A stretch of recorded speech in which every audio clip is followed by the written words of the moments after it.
Binabati ko ng magandang araw ang mga kapwa ko farmers dyan. So, kumusta po kayo?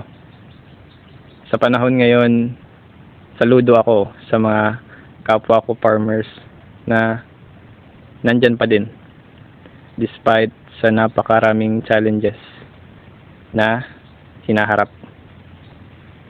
Sa mahal ng mga inputs, mga fertilizer, ay patuloy pa rin silang nagsisikap upang makapagbigay ng pagkain sa maraming tao.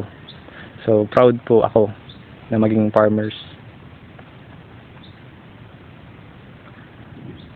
Madaming problema, peste, bagyo. Ngayon may bagyo na naman na dumating sa atin. Pero nandyan pa rin kayo. Nakakapit at patuloy na namumuhay. Pinipilit kahit mahirap ang buhay. Ewan ko ba kasi napakahirap talaga maging farmers sa Pilipinas. Ranas ko yung mga hirap na dinadaanan ng mga kapwa natin farmers. Yung napakahirap magtanim, ilang buwan, taon, dekada yung hihintayin mo bago ka makapag-harvest. Depende sa tanim mo. Pero pag nag-harvest ka na, eto na, napakamura ng presyo. Kulang na lang ay tatawarin, ay hihingin na nga. Parang gustong hingin na sa palengke or ng mga traders.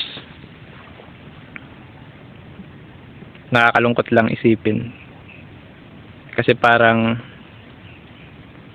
wala tayong magawa sa sistema.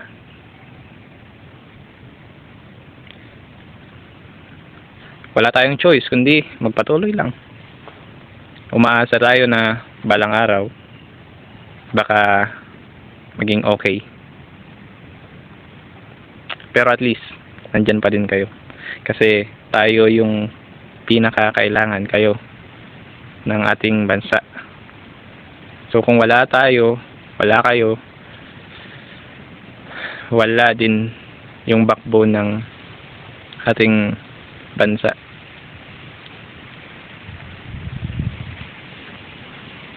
Nakakalungkot lang talaga, no? Ganito talaga yung buhay farmers. Kahit mahirap ay laban lang.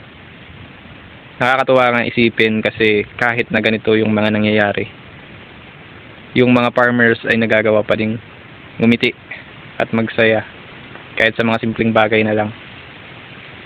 Kahit hindi na sa maraming pera, ay nagagawan pa din nila ng paraan para maging masaya.